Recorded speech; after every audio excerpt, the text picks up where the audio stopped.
Hello and greetings, everyone. I'm Pastor Edwin Strickland, and I serve as the Senior Pastor of Fellowship of Champions Church International, a worldwide ministry helping people to learn to live out their God-given dreams by walking in love and living by faith. And I get to be your host and your guide for this exciting journey that we're about to take that we call Ed Talk with Pastor Strick.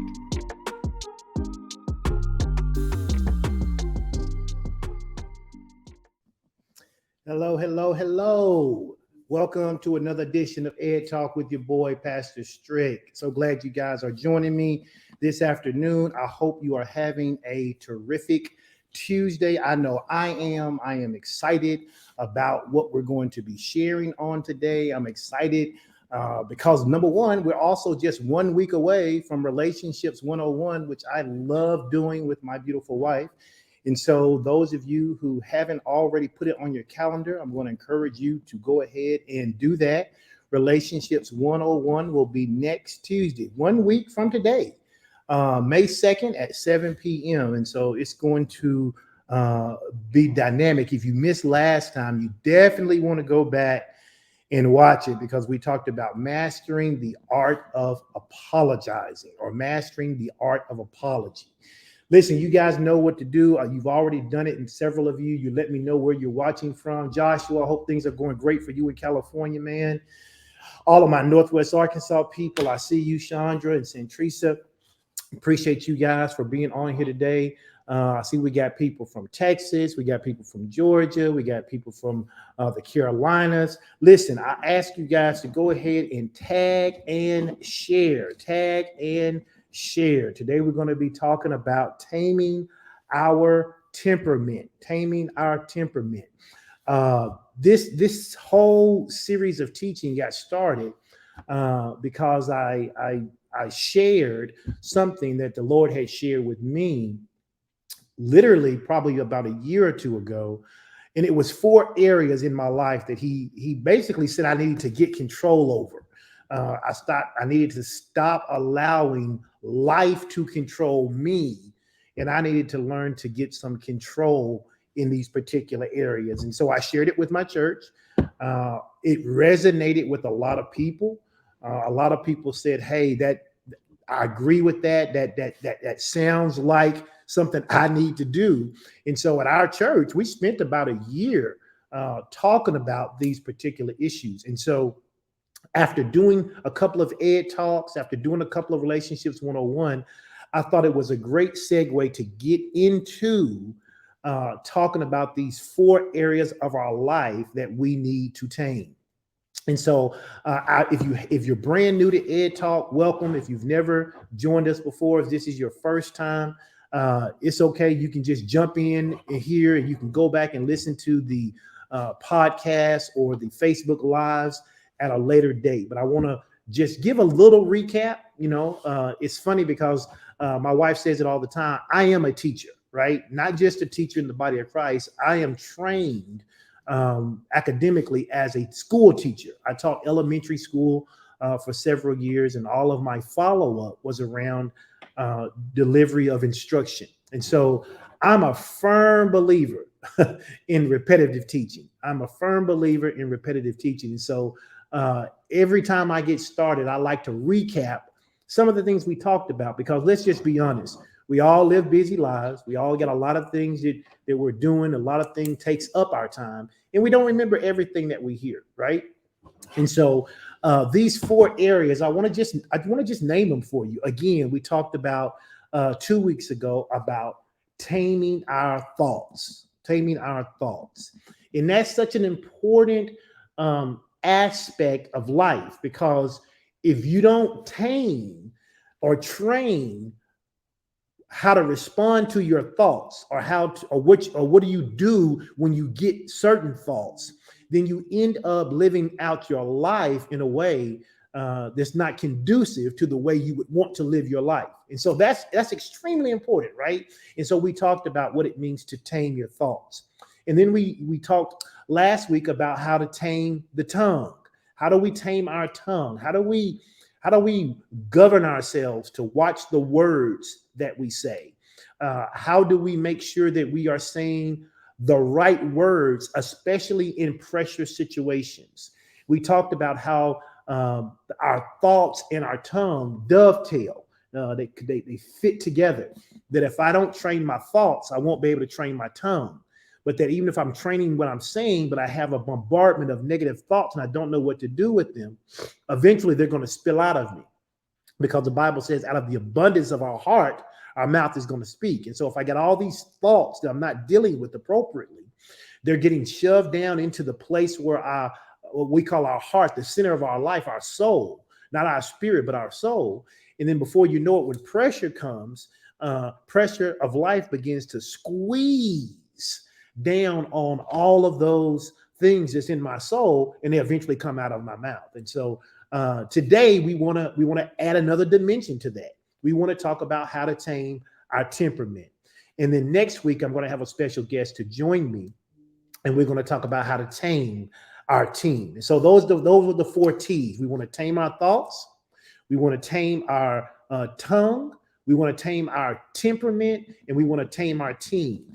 And I shared it with you last week, and I shared again that literally the Lord told me that if I would take the time to begin to seek his wisdom, to seek his word, to be able to tame those areas of my life, that what I would find is I would find 5 things, and I wrote them down, and I've kept them. But these are the 5 things he says that would improve in my life. Number 1, he says that I would have better clarity of purpose, that when you tame your thoughts, that when you tame your tongue, that when you tame your temperament, you tame your team. These are the 5 things that you have. You have better clarity of purpose. And then when you have better clarity of purpose, then you have better decision making. And I don't know about you, but we could all use better decision making, right? And I was talking to someone this week, and I was saying to them that the thing about Ed Talk is I don't come on Ed Talk really to preach to you. That's not the purpose of Ed Talk. The purpose of Ed Talk is about how do you take responsibility for your own personal development. See, I believe a lot of times that Christians, what they want is they want God to not only save them for eternal life, but they want God to do all of the work to make them better. But the truth of the matter is that's just simply not how it works. God saves our spirit man. He makes our spirit man 100% just like him, right? The Bible uses the word, it talks about being born of an incorruptible seed. Okay. He takes care of our spirit, but the soul of a man, the development of a man, the responsibility to grow that part of you up is your responsibility. It is not God's responsibility to come down and make you mature, to make you learn how to control your thoughts and your tongue and your team and your temperament. It's not his job to grow you up in that area. It is your job to seek him out so that he can teach you and mentor you in how to do the things necessary so that your life becomes one that you yourself are proud of, one that you like to live in. And so I know that sometimes my teaching can be a bit academic. It can be a bit studious. But the reason for that is because if you don't learn to actually take the tools and the skills that have been proven through research to work, then you're going to always be loving God, but always be frustrated because you don't see the effects of God in your life. And so my job is to help bridge the two.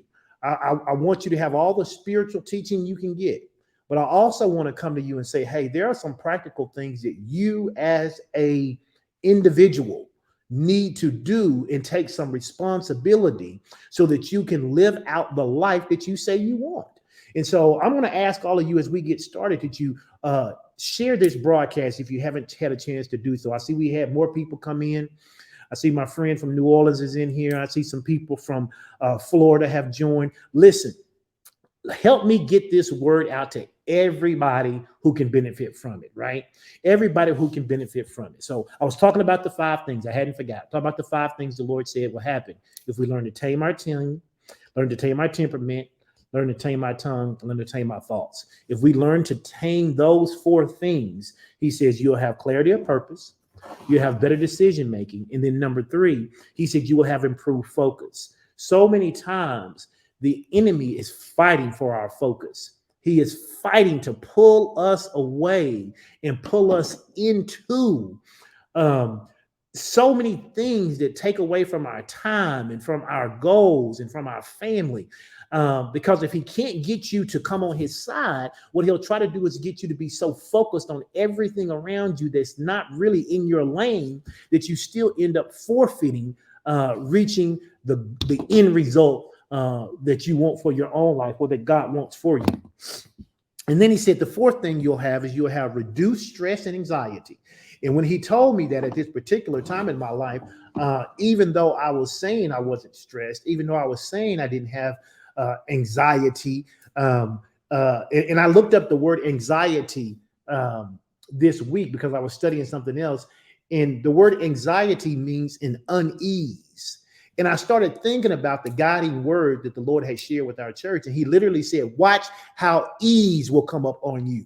And so literally, when you learn to tame your temperament, you learn to tame your environment, you learn to tame your team, rather, you learn to tame your thoughts and your tongue, there's an ease that comes up on you.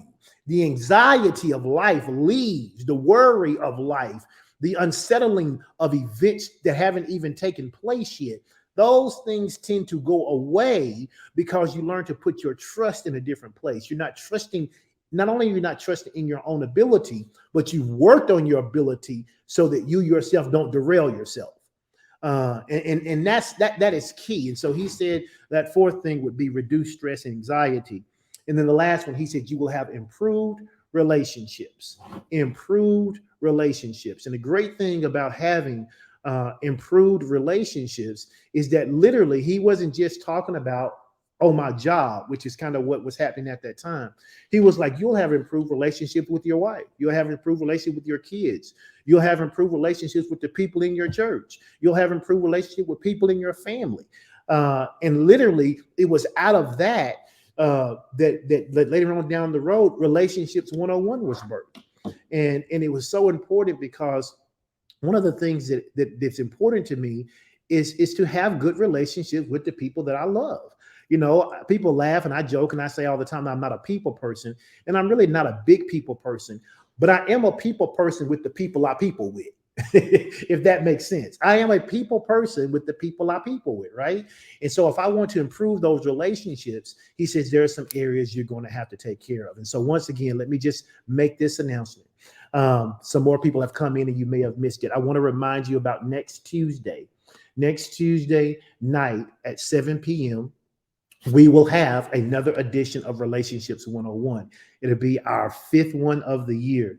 And if you've missed any of them, you should go back and watch them. But I can tell you, I've got more comments and more responses from people about this last one, probably than all four of the other ones combined. And we usually have somewhere around 200 to 300 people who join us for that live broadcast, and then many, many, many, many more who end up catching it after the live broadcast in the next month before we do the other one. And so we were talking about mastering the art of apologizing, and so many people have said how that's been a blessing to them. So I encourage you to come out, set your alarms. It's virtual, so whatever you're doing at home, you don't have to leave your home. You don't have to leave whatever you're doing. Even if you're with your kids in the gym or something and they're practicing or they're doing something, you can tune in. You can tune in. Relationships 101 on next Tuesday, May 2nd. And so let's get into talking about what we're going to talk about today, which is how we tame our temperament. Okay. And here's the good news. I received a testimony, I'll call it, from a lady and her husband. And they said that sometime in January, someone shared with them Relationships 101. And they started following, Pastor Sean and myself. They didn't know who we were. Somebody had just shared it. It came across their timeline. And they started watching Relationships 101. And then they started watching our Sunday service. And they said from the Sunday service, they found out Pastor Sean was doing strategies for success. And then later on, they found out I was doing these ed talks. And they were just talking about how good the information was to them, right? But importantly, they were saying that they've been married for 16 years. And they were saying that this taming teaching is what they called it. Taming your thoughts, taming your tongue, taming your temperament, and taming your team, which we haven't gotten to those last two. But they said those first two has really helped them kind of restart their marriage. And because we talked in our first Relationships 101 about how Pastor Sean and I are on like marriage 4.0, right? In other words, we've restarted our marriage 4 different times, a hard reset, saying, okay, everything we did in the past is gone. Let's take these tools that we learned and let's learn how to move forward, right? And they were saying that just what a blessing that's been to them. And so, I appreciate the feedback because you never know what impact you're having or whether what you're doing is really helping someone. I do this because the Lord told me to do it. It was a thing that he told me to step out and do, but it's always good to hear when it's being a blessing to someone. And so if this has been a blessing to you, if you learn something from it, drop a comment, in the chat or something, or later on or afterwards or whatever, come back to it, tell me, because I actually do read those things. And it helps me to understand whether or not I need to refine what I'm saying and what I'm teaching or what I'm doing. Okay. All right. So let's get into today's teaching where we're talking about taming your temperament.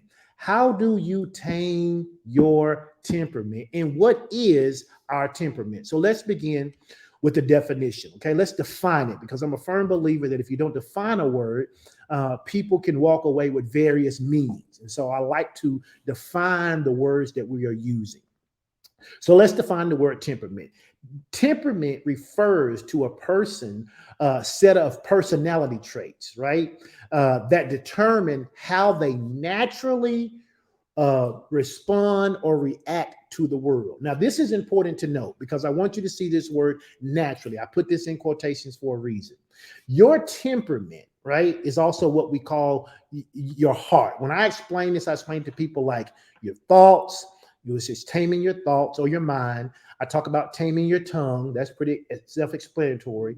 I talk about taming your temperament, which I sometimes call your heart, and then taming your team, or what I call your environment. So sometimes, depending on what I'm saying, I'll use those words interchangeably, but I want you to know what I'm talking about. So we're talking about taming your heart, okay? Taming the part of you that is a part of your personality, right? That determines how you naturally respond or react to the world. Now, why is this important?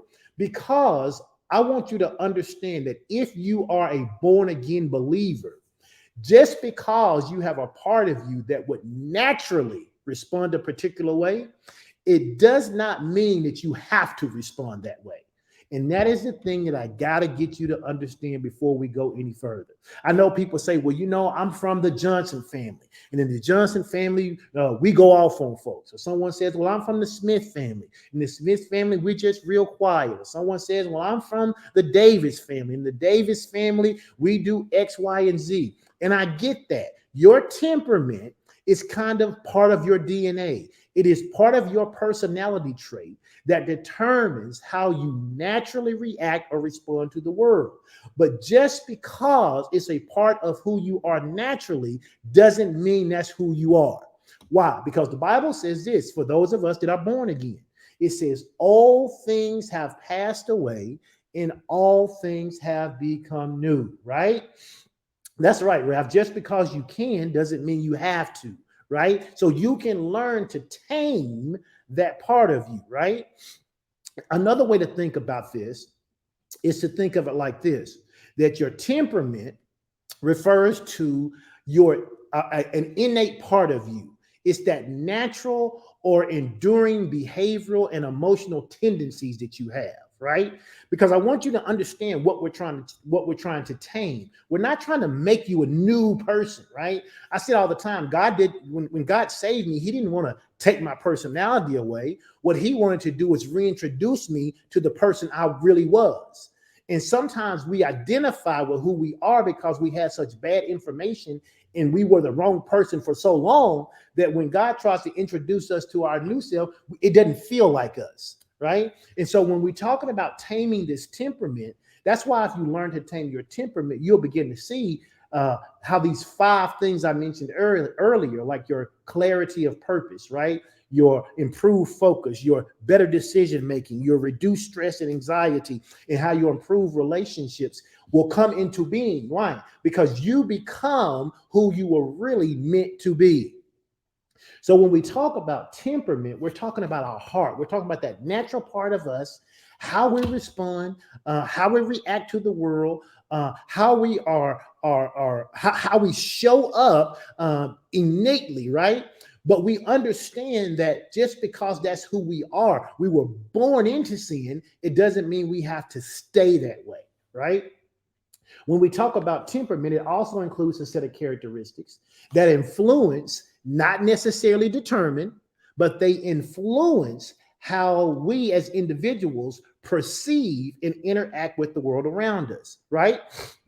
It's funny because we have a tribe of people who we hang with pretty closely, and all of us are very different. In fact, sometimes we'll have a conversation about a particular thing, and it's interesting to see how we all show up on different sides of the issue based on the lens that we see. But because we all understand that we are born again, and because we all understand that ultimately we need to see it the way Christ sees it, we all kind of end up seeing it the same way. Why? Because we've learned how to tame that natural side of us that shows up in a way that sometimes may be the opposite of what God would have us to do. And so that's what we're talking about today. How do we tame our temperament? How do we tame the part of us that is natural about going off on people, right? How do we tame the part of us that's so natural that wants to cut people off the first time they make a mistake? How do we tame the part of us that is so proficient at holding a grudge? That was the thing that God had to talk to me about. Moment of transparency. You may not believe this, but I had the ability to really hold grudges. It's like I would hold the kind of grudge where you didn't know I held the grudge. I would be nice to you. I would laugh. I would smile. You would think everything was fine, but I was still holding on to the thing you either did or I perceived that you had done to me, right? But what happens is if you don't learn to tame your temperament, every time you show up with that grudge. You show up with that resentment. And it's not just a matter of saying, oh, you got to learn how to forgive, because I had the ability not to hold what you did against you if God asked me to do something for you, but the way I perceived you was different. I didn't give you the opportunity to have a clean slate. And that wasn't operating from the lens that God has for us, right? So, what does it mean to tame your temperament? What does it actually mean? To tame your temperament means to exercise control over your emotions and reactions to varying situations. That's what it means. When I talk about learning to tame your temperament, I mean that in every situation, you have the ability to exercise control, over your emotions and your reactions to varying situations. When you learn, I told you this in one of our things we were talking about, it may have been a Sunday morning.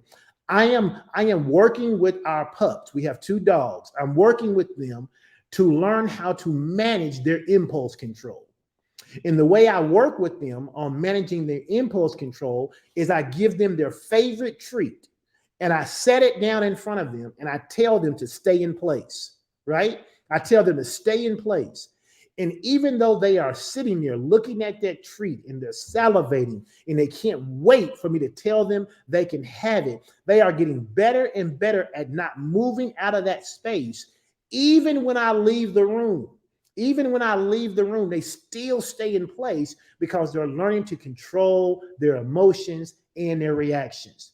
If dogs can be tamed, then we can learn to tame our emotions and our reactions as well, especially with the help of the Holy Spirit. So what does it mean to tame your temperament? It involves regulating your thoughts. It involves regulating your feelings and, most importantly, regulating your behavior. Okay? If you're going to learn to tame your temperament, you got to tame or regulate these thoughts. That's why we started talking about taming your mind first. Then you got to learn how to regulate your feelings. Your feelings are fickle, but just because you feel a thing doesn't mean you have to respond that way, right? Which is why you also have to learn to regulate your behaviors. Listen, and I know counselors and therapists and other people will tell you, to sit in your feelings and to acknowledge the feelings. I have no problem with that. The problem is when you sit in them and acknowledge them long enough that you begin to react on them, okay? Because your feelings, that's right, nature, are fickle. They are subject to change. Right? And so you have to learn to regulate your thoughts, feelings, and your behaviors so that you can be more appropriate, right? What does appropriate mean? In line with God's way of doing things. You got to learn how to be more appropriate for the situation at hand. It means learning to manage your impulses.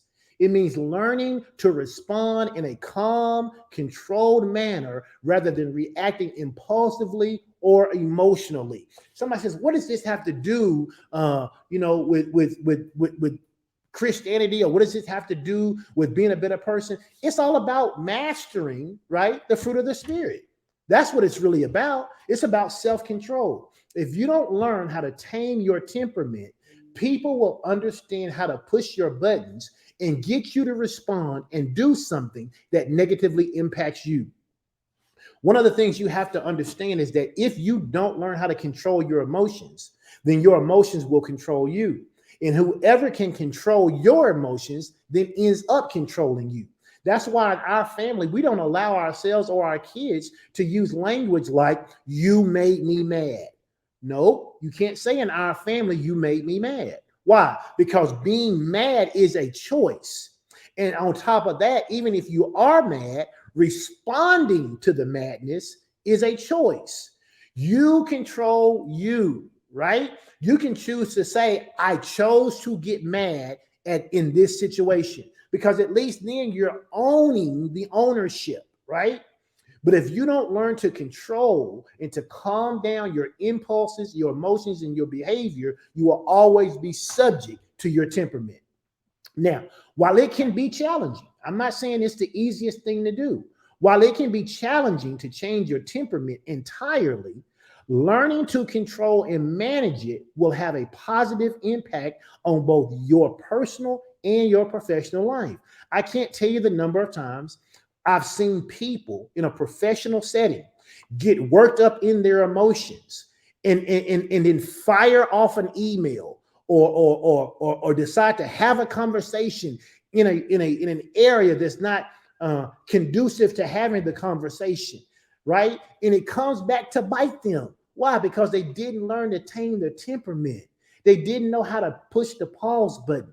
They didn't know how to say, "Wait a minute, if I just take a deep breath for 30 seconds, I'll make a better decision." I can't tell you the number of people who've end up written up or end up on an improvement plan or end up losing their job that they needed to take care of their family because they did not learn to tame their temperament. How many situations have you gotten in because you didn't learn how to tame your temperament? Somebody comes and says to you, they say to you that someone is saying something about you, or they overheard somebody say something. And rather than you taking the opportunity, rather than you taking the time to go, "You know what? Let me investigate this. Let me pause and let me think about this," they end up firing off an email, picking up the phone, or doing something that is outside of their appropriateness, right? They're responding in a natural way when they should be responding in a supernatural way, okay? And all you got to do is just look around our society. Look around our society. You got grown men, and I'm going to talk about this. You got grown men who are professional athletes making millions of dollars, and they are using social media to fuss with each other based on what they heard some sports announcer say. And they didn't even have a conversation with each other. Why? Because just because you can dunk a basketball, or just because you can catch a football, or just because you can hit a hockey puck or hit a baseball and make millions of dollars, it doesn't mean you know how to tame your temperament.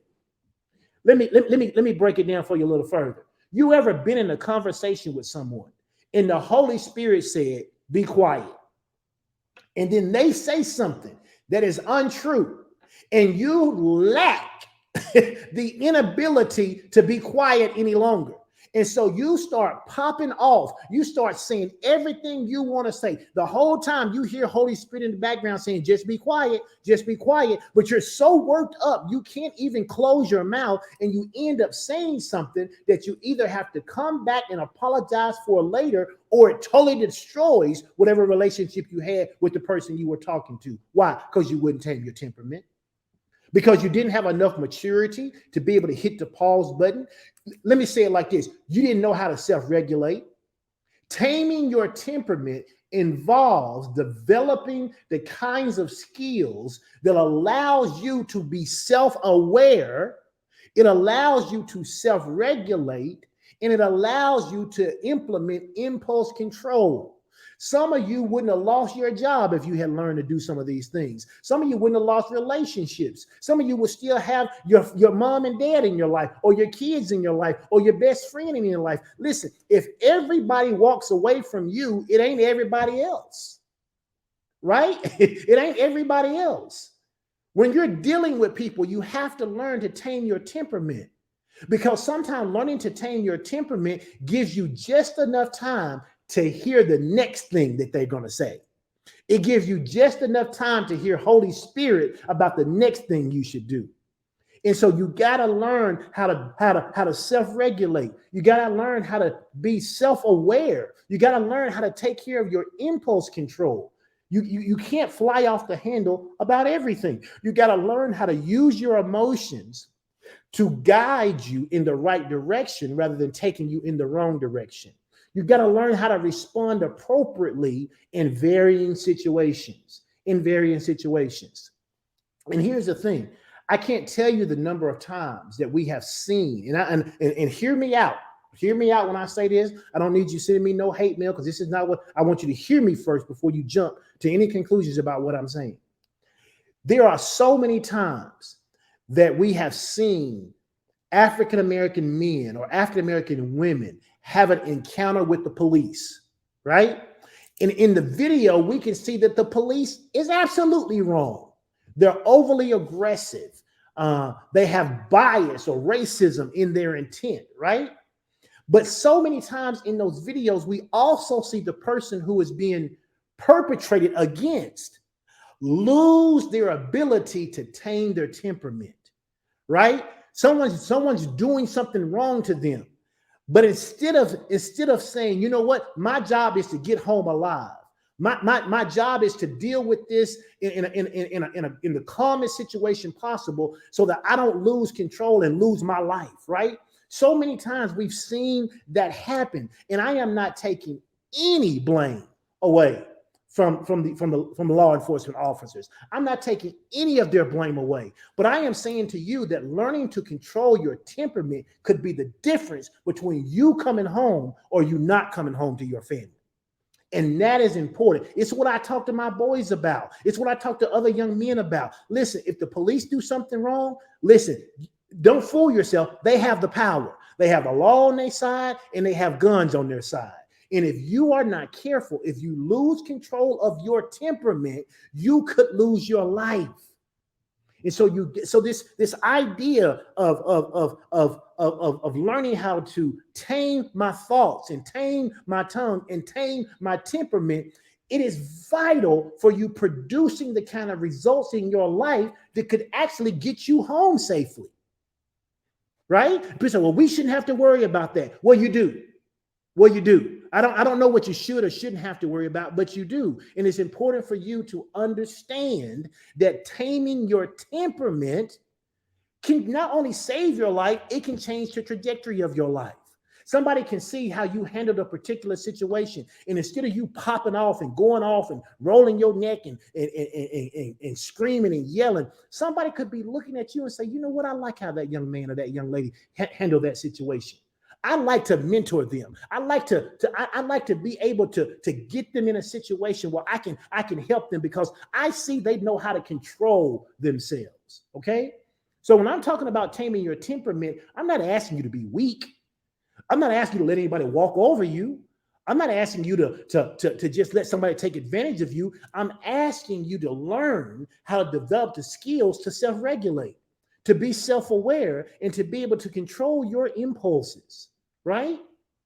Why? Because if you learn how to do that, it will produce godly results in your life. So let's talk about the importance or the impact of uncontrolled temperament, because I kind of just told you a little bit about that. Let's talk about uncontrolled temperament. What does uncontrolled temperament lead to?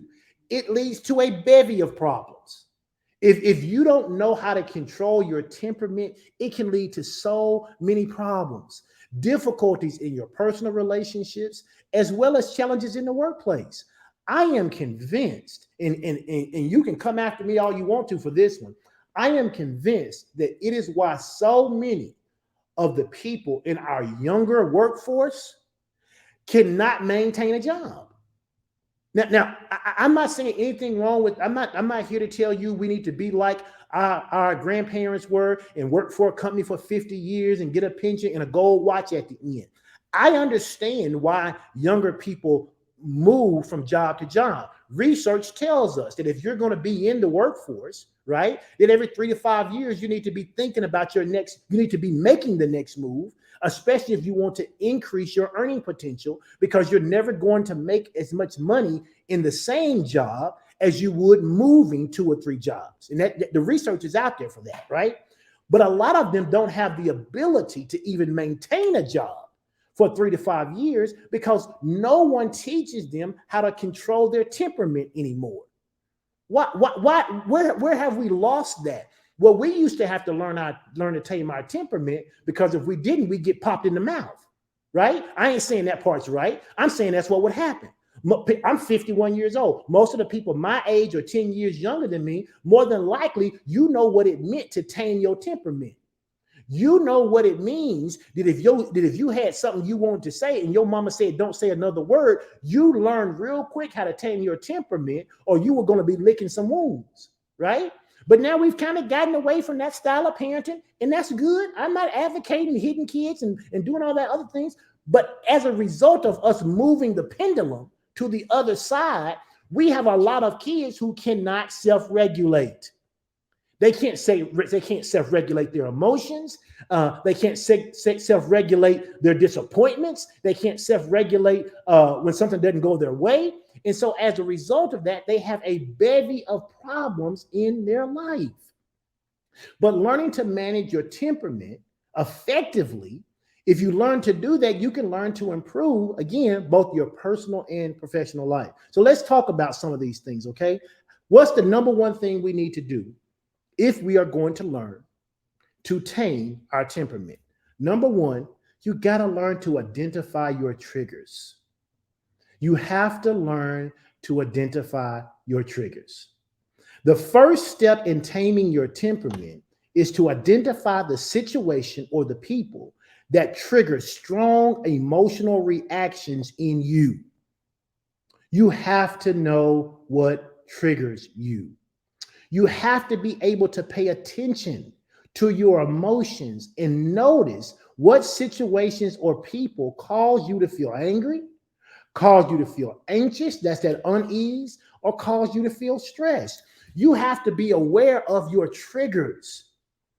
Pastor says a lot of us want to know other folks' triggers, but not ourselves. And that's true. So many people want to know what triggers other people, but not ourselves. You need to know what triggers you. Because if you know what triggers you, then you can prepare yourself, right? You can prepare yourself for the right responses. This is important. This is a very important step in taming your temperament, because it helps you to recognize when you might need to take a step away, when you might need to manage your emotions. One of my triggers, and Pastor Strick has talked about this in our Relationship 101, I am triggered, right, when someone accuses me of doing something I didn't do. And let me explain why that is. It's not because I don't want to be blamed. I am, and I think people who know me will say this, if I get called out on something and I did it, I'm going to pretty much take responsibility for it. I might try to laugh about it. I might try to reduce it. I might try to lessen the impact of it by making a joke or something. But I'm going to own up to it. If I did it, I did it. But I am triggered. You hear me? When you say I did something that I did not do. Now, some people say, well, you need to get over your triggers. Not necessarily. I'm triggered by it, but I've learned how to tame my temperament, right? And so because I have learned, I don't know if I glitched or not. Maybe it was the internet, but I have learned how to tame my temperament so that when someone accuses me or they do something, I assume that they're accusing me. Like they say something as simple like, "Why didn't you take out the trash?" Well, did you look to see if I had taken out the trash? Because in between the last time you saw the trash and I took it, and right now I've already taken the trash out. So why did you say, why didn't I, instead of asking me the question, did I? Okay. I'm just trying to help you. Okay. I'm just trying to help you understand my trigger. You got to figure out what your trigger is. So when you accuse me of something, right? Now I'm triggered, but I've learned to tame my temperament. So what I've learned to do, rather than wigging out like I used to do, is I say, "Hey, would you mind reframing that in the question? Would you ask me first instead of accusing me first?" Right? Because I recognize what my trigger is. And when it happens, I know I'm going to need to take a deep breath. I'm going to need to take a step back. I'm going to need to be self-aware. I'm going to need to self-regulate so that I can manage my emotions. Okay? Is this making sense to you? Because I want you to understand it. If you're going to tame your temperament, the first thing you got to do is you got to understand what your triggers are. Okay. So let's define this thing about triggers. What are triggers? Okay. Triggers are external or internal stimuli that invoke strong emotional responses. It can be an event, it can be a situation, it can be people, or even just thoughts or memories. It can be a smell, right? That brings up strong emotions in you. Things like anger, things like sadness, things like anxiety, whatever it may be. Recognizing those triggers is an important step in managing your temperament because it can help you anticipate and prepare for individually emotionally charged situations. Okay, so you got to identify your triggers. Some of you may be thinking, well, what are some triggers? I don't know what my triggers are. Common triggers can include things like criticism. Some of you get triggered by criticism. Some of you actually get triggered by rejection. Failure may trigger you. Conflict. Some of you don't like conflict. It may trigger you. Change is a big one. Change is a big one. Folk do not like change. They'll say out of their mouth, "Lord, grow me up." And then when the Lord start growing you up and start changing things, now you're triggered by it. A lot of people get triggered by uncertainty, right? I've had to learn. That's one of the things I had to learn. Uncertainty isn't always bad. I always wanted God to tell me before. I can't move until you tell me what's going to be the next step. God, I need to know the next 10 steps before I take one. He had to get me beyond that, right? So I don't know what your trigger is, but if you start to pay attention when something happened, what causes you to go off the deep end, so to speak. What thing makes you angry? What creates anxiety for you? Triggers are highly individualized. Triggers are highly individualized and can vary from person to person. So it's so important that you identify your own triggers. Ask the Holy Spirit. Ask the Holy Spirit what your triggers are. And then be aware and pay attention when people are telling you that you're being triggered. Now, I know that it's not always the best thing to do to tell someone they're being triggered when they're being triggered. Okay. But you have to have the ability to recognize if someone says you're being triggered, you have to be able to ask yourself that question. Am I being triggered? Because you might be being triggered.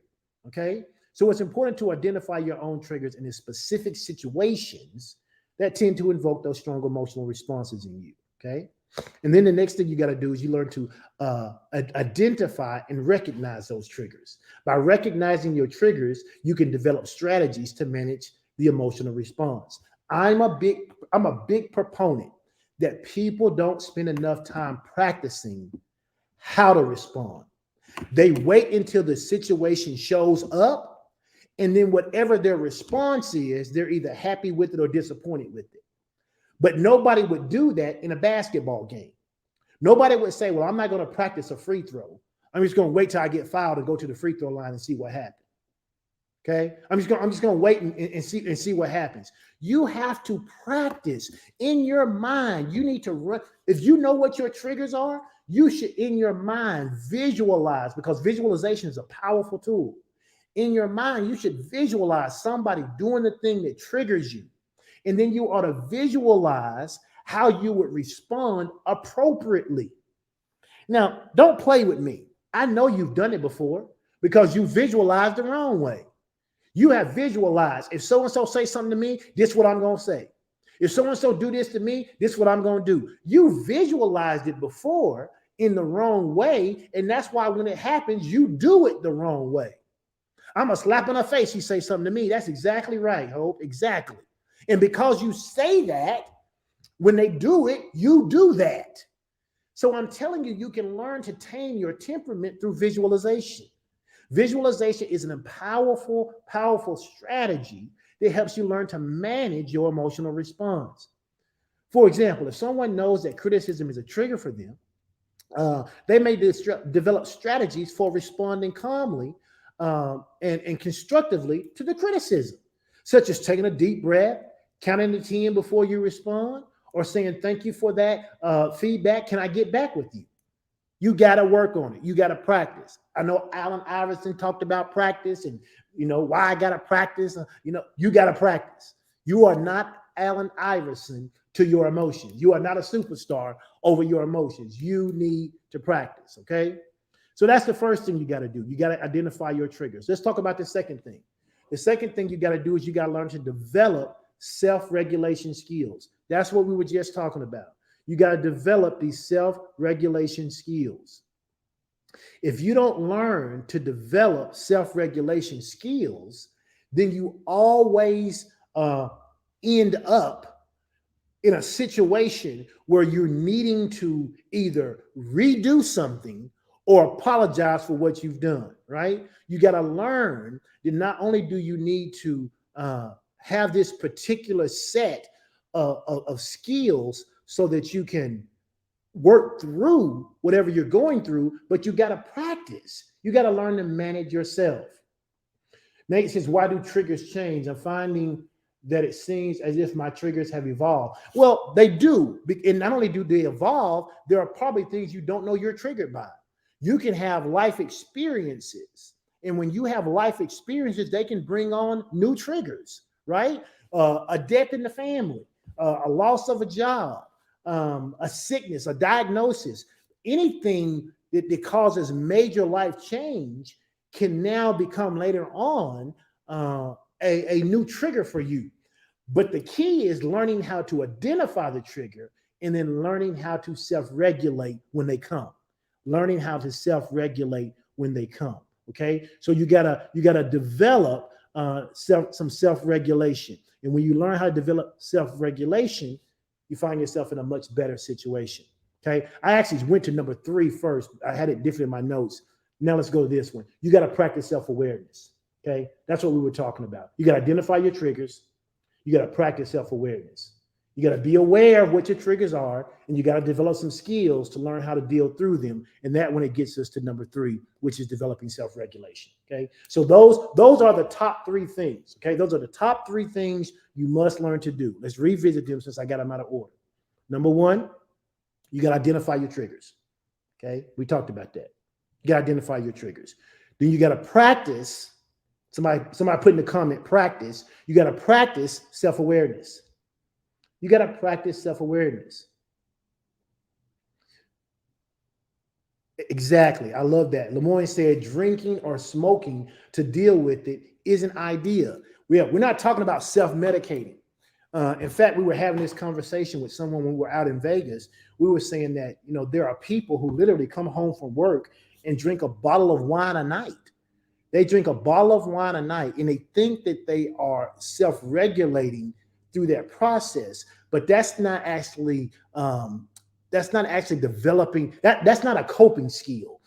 Using an external depressant, because that's what alcohol is, using an outside depressant to help get you through the night, or eating. That's right, or eating. Passion. We talked about that whole thing where people eat just to comfort themselves or soothe themselves. That's not the kind of practice we're talking about. We're talking about the mental practice. The practice of me seeing how to identify my triggers, me being self-aware of what those triggers are and what they do to me and what situations they occur, and then developing, right? We're talking about developing self-regulation skills, okay?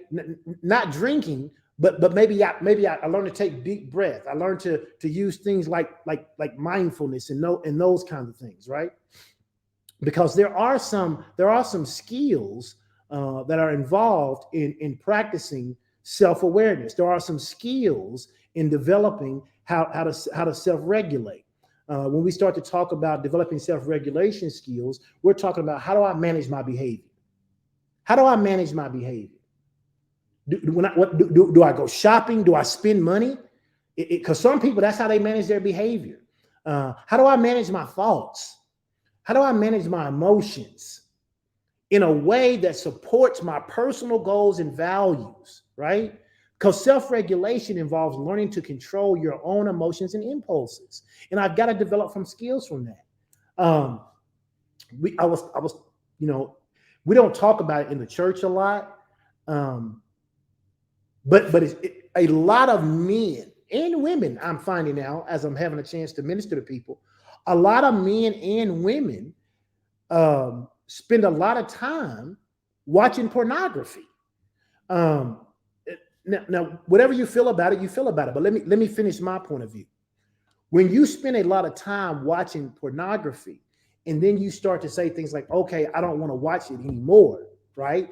Research has a lot to say about how it diminishes the intimacy between a husband and a wife, what it does for men ability to prolong the act of sex with their spouse. There's a lot of cons to porn. Okay, I'm gonna get all into that, but I'm saying to you to say that if you have been bombarded with those images, and research says that most boys now, it used to be 9 years old. This thing I saw latest said 6 years old, that most boys by the age of 6 are being bombarded with nudity, right? They're being bombarded with nudity.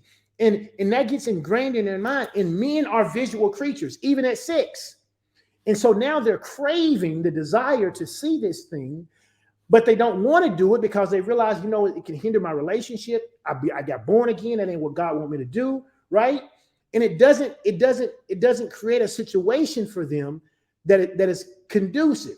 So the question becomes, when I have this thing that's pulling on me, telling me I need to go watch it, and let's be clear, watching pornography, right, whether you're a man or a woman, it impacts the part of your brain in the same area that if you took a line of cocaine. Watch this, that if you took a cookie and ate a sugar cookie, right? The same part of your brain is being stimulated. If they put you on one of those machines that can see your brain light up, whether you're watching porn, whether you are eating a cookie, or whether you are snorting cocaine, the same part of your brain is lighting up.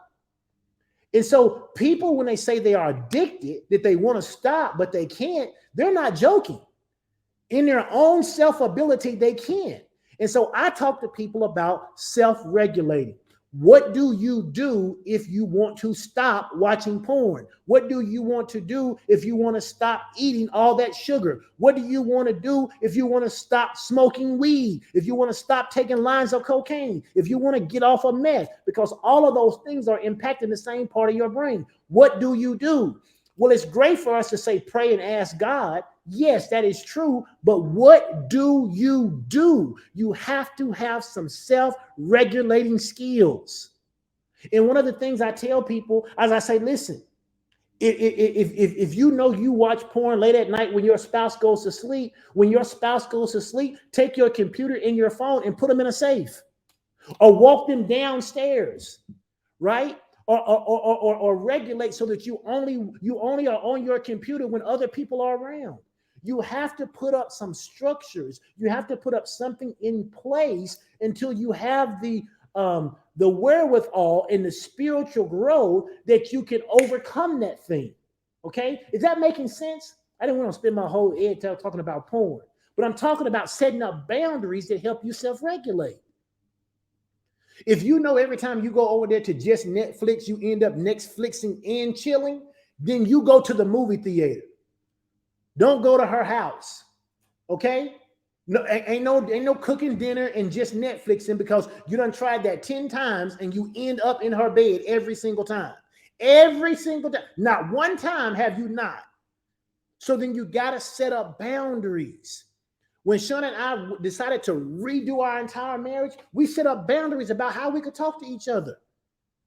You could no longer be yelling and screaming and getting in my face. I could no longer be yelling and screaming and getting in your face. We could no longer say the one thing that we knew was going to hurt the other person. Why? Because it wasn't conducive to the relationship and we had to learn to self-regulate. Exactly. Quentin said, we are out here habitually training ourselves not to be in his will. Do you hear? We are habitually training ourselves. So you are practicing, you're just practicing the wrong way. But we are out here habitually training ourselves not to be in his will. So we got to learn to self-regulate. You got to find ways. You have an accountability partner. You know, if you know you spend too much money when you go to the mall, leave all your credit cards and your cash at home. If you going with if your girlfriend say to you, hey, will you run to the mall with me? And you know that you go to the mall and end up spending more than she spend, leave your credit cards and cash at home. Take enough money, right? Take enough cash that you could pay somebody to use their phone to get an Uber home if you needed to. I don't know what you got to do, but whatever you got to do, you got to self-regulate. All right. And here are some strategies for developing self-regulation. Number one, you can learn to communicate more effectively. A lot of people don't know how to communicate. And because they don't know how to communicate, they don't manage their emotions and they don't manage their response to other people's emotions appropriately. Okay. So learning to actually use your words, to actually say what you mean in the tone and the structure in which you mean it is a skill. And you can learn to do that effectively. Okay, here's another strategy for developing self-regulation. It's one of the ones that I actually used and still use from time to time. It's called CBT. It's cognitive behavioral therapy. Now, that sounds real technical, but it's not. All it is a form of therapy that helps you as an individual identify and change negative thought patterns. My wife will tell you, I hope she will tell you, that I have changed. I used to be such a pessimistic person. And I can say that on my own.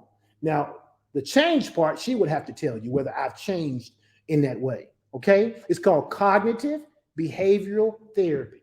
All it is a technique that teaches you how to identify more with positive thoughts than you do with negative thoughts. If you think negative all the time, your behavior is going to be negative. You know, literally, I still catch myself sometimes. I don't know what we were doing. We were doing something the other day. And my wife came in and she gave, I don't know if it wasn't really I guess it was a compliment. She gave me a compliment and something else. And I talked about the thing in the situation that didn't go right. And she said, you're doing that thing again. And she was right. So these are things you have to always work on, because remember we talked about temperament is the things that's kind of in you innately. And innately, I wasn't always a positive, optimistic person. I've learned to be that way, but it takes practice, right? And part of my seeking practice with my cognitive behavioral therapy was I'll seek support. I give people the right to say to me, if I'm in a situation and everybody's talking about everything is great happening, and I start to talk about the things that didn't go right, before I even acknowledge the things that did go right, I give people permission to tell me you're doing that thing again. So you have to learn to seek out support and accountability. And then the other thing you have to do, if you want to learn how to self-regulate, right, and develop a self-regulation skills, you have to practice self-compassion. Because when you start to change, you're not going to be 100% perfect. You're not going to be 100% perfect every single time. You're just not. You're not going to be perfect every single time. And so you got to learn to be kind to yourself. You got to learn to give yourself some grace. Okay. I think I'm a lot better off than I used to be. Am I perfect? No. But no longer do I spend my days thinking about all of the things that didn't go right. And I'll be honest with you, there were probably times, that's why I say all the time, people look and they go, oh, Pastor Evan, Pastor Sean, y'all got a great relationship, blah, blah, blah, blah, blah, blah. You probably have no idea how difficult it was for her to live with me. Now, she may say it was difficult for me to live with her. I don't know. I won't tell her story. But I know that looking at my own life and my own growth, I had to be a pretty difficult person to deal with. Because if 100 things happened and 97 of them went right, my conversation was about the 3 that didn't. That's a pretty tough situation to be in. And the reality of it is, the more I counsel people, the more I talk to people, I'm finding it's a whole lot of people who say they love God who still end up acting like me rather than like the me now. Why? Because they didn't learn how to tame their temperament. They didn't know how to change. They didn't know how to self-regulate in all of these different areas. And they just let the worst become who they were, even in their thinking. Okay? So those are the 3 things you got to do. You got to learn how, number 1, you got to learn how to identify your triggers. Okay? Number 2, you got to practice self-awareness. Number 3, you need to develop self-regulation skills. And part of developing self-regulation skills is learning how to practice self-compassion. And once you learn how to practice self-compassion, then you can do number 4, which is cultivating empathy. Now, this is important. When we talk about empathy, we're not talking about sympathy, right? Empathy is not talking about you being an empath. Okay, it's not about you walking into a room and you feeling everybody's pain, everybody's sorrow, everybody's misery, everybody's joy, everybody's jubilation. It's not talking about you being an empath, right? Empath, if you call yourself an empath, according to the witches, you're calling yourself a witch.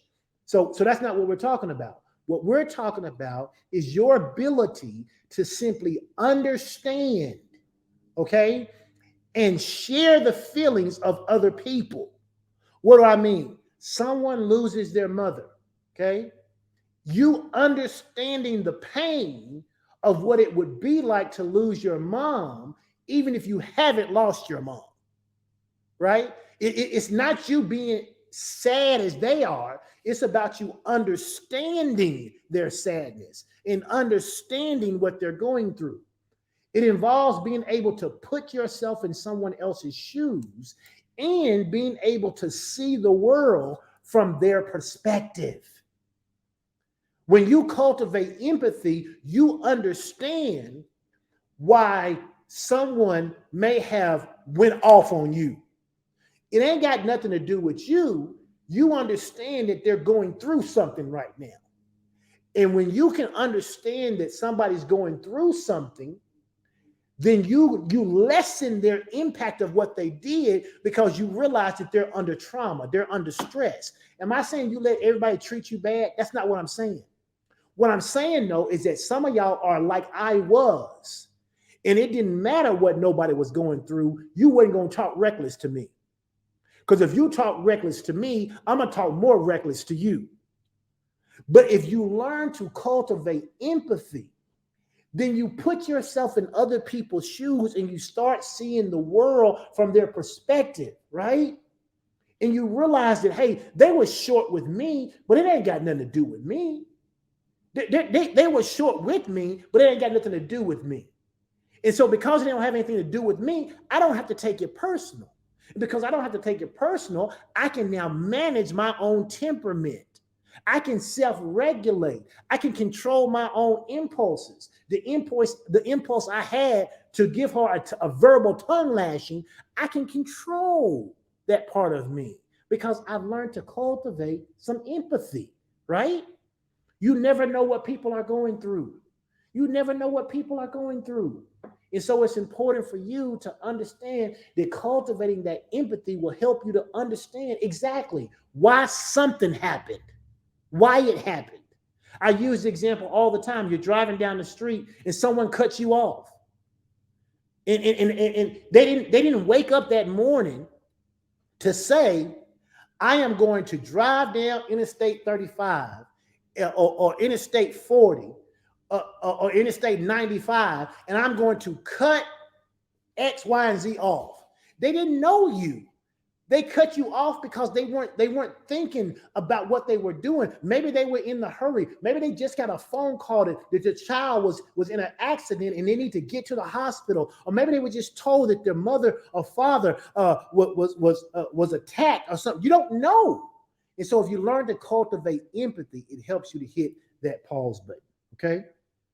And then number 5, our last one, you have to learn to develop a growth mindset. I'm not even going to touch on that because I did an entire video on developing a growth mindset. I did an entire video. So go back and listen to some of the previous Ed Talks, right? If you want to do that. But listen, there are strategies for each one of these. There are strategies for learning how to identify your triggers, right? There are strategies for that, but you got to put some time and effort into it. There are strategies for learning how to practice self-awareness. Read you some books, some articles, right? But you can learn to do it. There are strategies for learning how to develop self-regulation skills. But it's got to be important enough to you.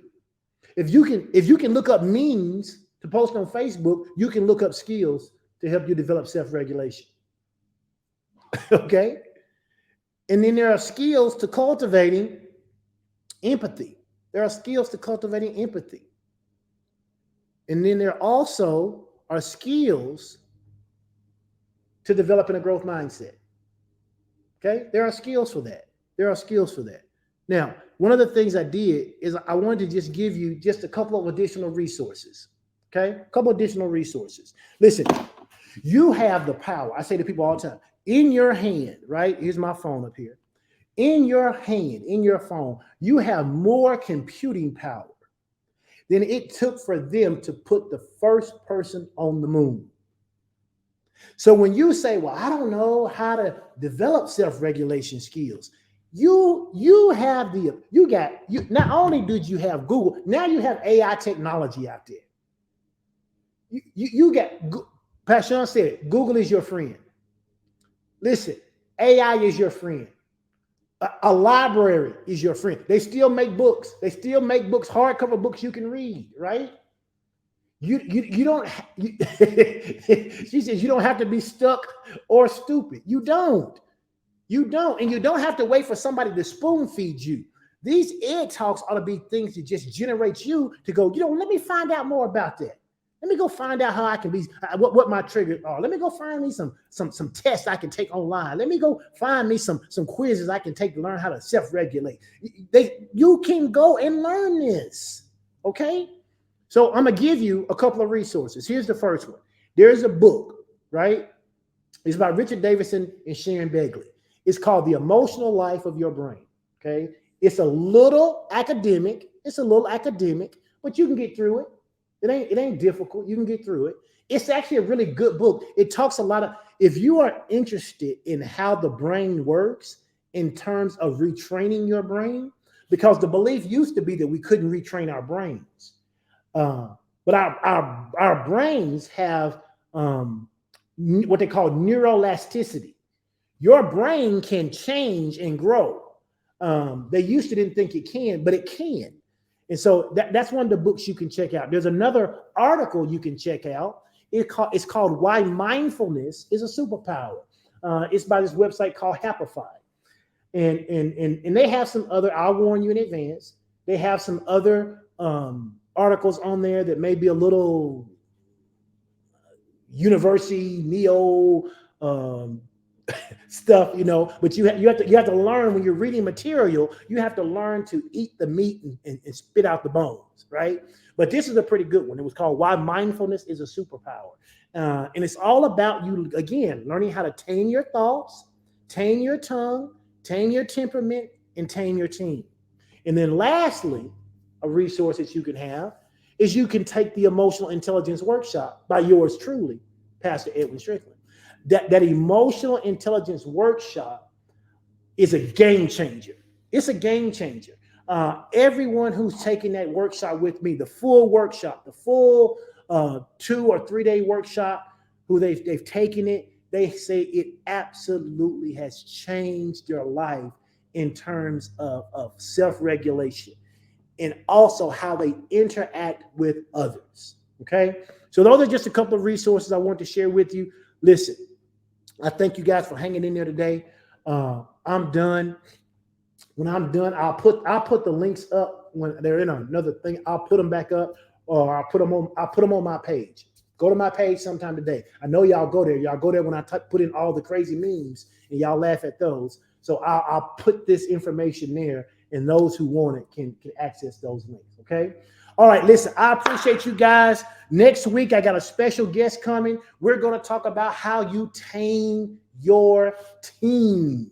Woo! How you tame your environment, how you tame your team, right? Because all 4 of these are important. I got to learn to tame my thoughts. Lord knows I got to learn how to tame this tongue. I got to tame this temperament. I got to govern this thing. I got to self-regulate this body. I got to self-regulate everything about my behaviors. And then we're going to talk about how to tame your team, because it matters who you do life with. It matters. It matters who's on your team. It matters who's in your tribe. It matters who's speaking into your life. It matters who has access to your ear gate and your eye gate. It absolutely matters. So join me again next Tuesday, 12 o'clock noon Central Standard Time, for another Ed Talk with Pastor Strick. And then next Tuesday night, join me and Pastor Sean for our 5th edition of Relationships 101. I promise you, you don't want to miss it. God bless you. Be blessed. Have a great day.